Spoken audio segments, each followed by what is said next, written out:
I come from, like you said, Thousand Oaks, California, which is very much in and of itself similar to Newtown, where we're a community that doesn't often get affected by gun violence. When everything happened, they said that my parents were at the wrong place at the wrong time. We're consistently rated the safest city in the country.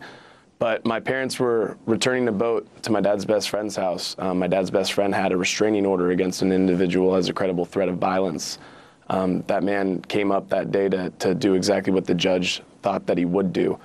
He shot my dad's best friend, Steve, in the back. He then turned the gun on my dad because he happened to be there. My dad tried to draw him around away from my parents, from my mom. And he finished my dad after shooting him 2 more times, turned back around, and my mom, rather than running away, tried to keep Steve alive. He let her beg for her life, run about 10 steps, and shot and killed her in the back. He went on to kill a mother in front of her 2 children, put both those children in the ICU, wounded a police officer, and ultimately took his own life.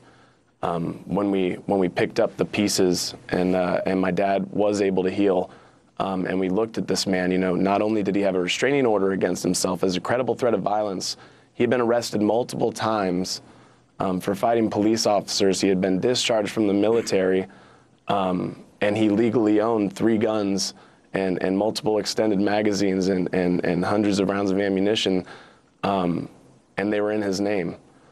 So we picked ourselves up, and we started working on this issue proactively since then, because we realized how stark and how lax our gun laws are in this country. So your response, Christian, when you heard the news coming out on Friday of the Sandy Hook Elementary School massacre, and what you think needs to be done? Yeah, I mean, unfortunately, our movement is comprised of many victims of gun violence, and the first thing you do is, we just feel the pain. We're brought back to that day, as so many Americans, 34 Americans are murdered every day by guns.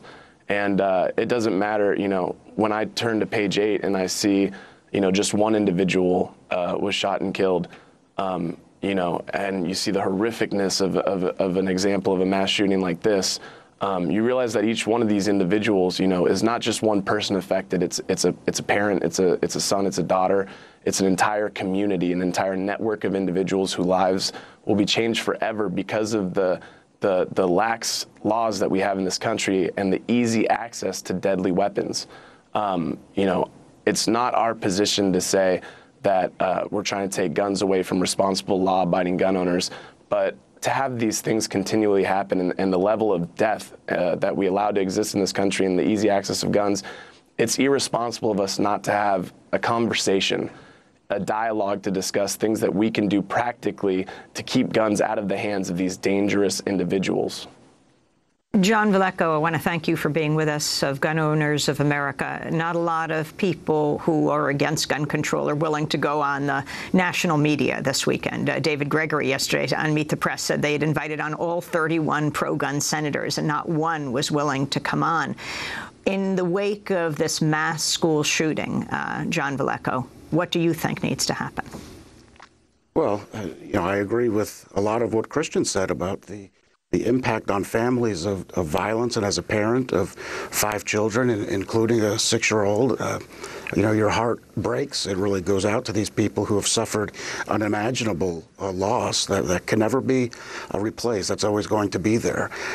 But I also get a little bit angry when I see politicians take to the airwaves, prominent politicians like the mayor of New York City, Senator Feinstein, Senator Schumer, in a sense, trying to capitalize on this tragedy to pursue an agenda of banning guns. And if we want to have a serious conversation about what to do with violence in this country, we have to take a step back from just the politics and say, what can we do to protect children?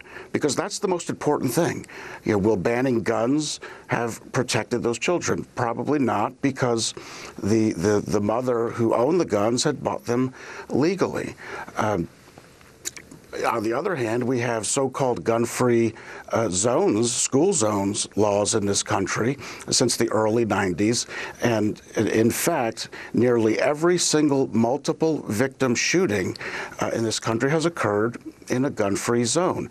So I think if we're going to talk about the response to violence, talk about protecting children, which is the most important thing, everything needs to be on the table, including not disarming law-abiding adults, teachers, custodial workers, administrators who happen to work in a school, and that's the case now. So you're saying that they should have had guns, the people in the school?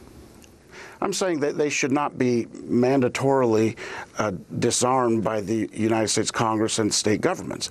And people who have, there are many teachers who have concealed carry permits issued by their state who cannot carry in school because of these laws. And you think that ban should be lifted? Those bans should be lifted? I think those bans have been in place since the early 1990s.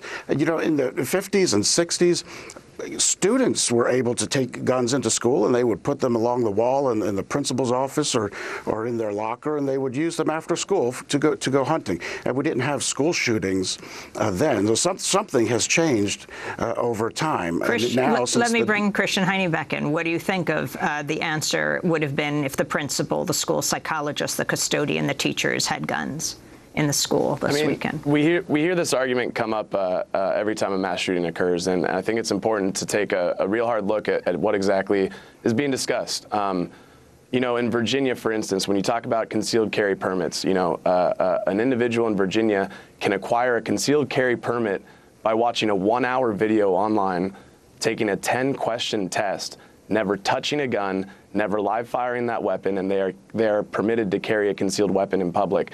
No training whatsoever, not even any knowledge that they've ever handled a gun to begin with. Then if you look at the situation, you know, you hear after Virginia Tech, after Aurora, imagine in Aurora, you know, as people say, I wish that there had been a gun in that movie theater. Imagine that you're in a dark movie setting, you know, somebody busts in with all the loud noises that are already going on, hundreds of individuals in that room.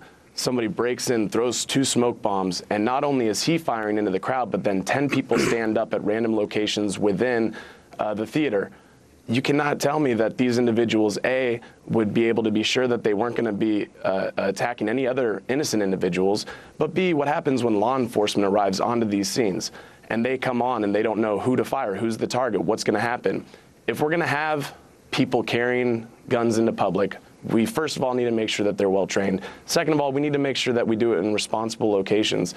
Antonin Scalia, when he delivered the majority opinion in D.C. Heller and McDonald, he said that even though there is a constitutional right to self-protection, that does not mean that we cannot limit where people can carry these weapons and who can carry these weapons. There's a lot of work that we need to do on both sides of those, and the background check system is a huge portion of that when we start this national dialogue that the president so courageously was speaking about last night, that it's our moral responsibility to protect our children to have this dialogue. We need to be looking at both those areas in order to make some real change and some real progress.